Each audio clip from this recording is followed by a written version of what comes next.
الله. القصيدة يقول مات جدي وحاصرينا المقبرة من كل مكان. الله. ولمينا انواع واشكال التفك وين؟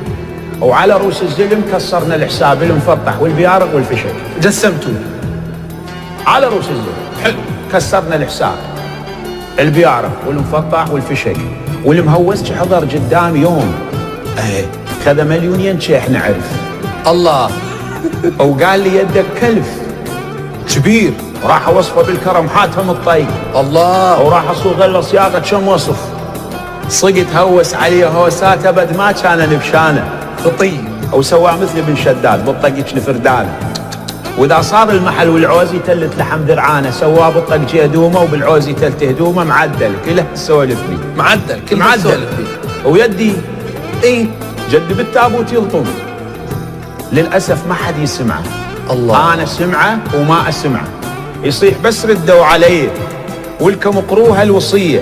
هاي وين وذيك وين غدت يلا ونار كبره تقول كان صاير هجوم واستحليناها المقبره. استحليناها المقبره عفيه. ومن رجعنا صارت على اللحسان هوسه. تطالبا من رجعنا صارت على اللحسان هوسه. وابوي يظل بهاي حاير. وشيخنا كل ساعه يحمق ضال بس يشرب جقاير. الله أكبر. يصيح جيبوها القواير والنوب رجعوها القواير. وهيج خلصت فاتحه يده طلايب والمفطح من كلوه طشوا عمامي. وابوي رد للبيت خايب لا رفاقه ولا قرايب بس اشوف انعمت نوعه وقاصه يوزي القصايب. الله. بس اشوف انعمت نوعه وقاصه يوزي القصايب. صار ليل. وابوي صفنة تاخذه وصفنة تجيبه.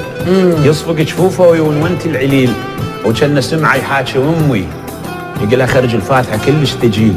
يا هولي شيء. وانا ما سوي الزين. ابوي وصاني وصيه. قال لي تريد استراح يا ابن باكر من نموته لا مفطح لا بيارق لا سلاح. بس اريد انفرد منبر للحسين. والله. وتذكر الراحة غريبه وعينها صوب الرماح. الله. تذكر الراحة غريبه وعينها صوب الرماح. يا ابن هاي الكبكبه ترى ما بيها خير. والله. كان رايدنا انا اروح بسلامه. روح دور بالعشيره كم فقير وقسم فلوس الفشق بين اليتامى. باكر تثور القيامه وعلى كل شيء ولد حساب وكتاب. لا ندور على عذاب.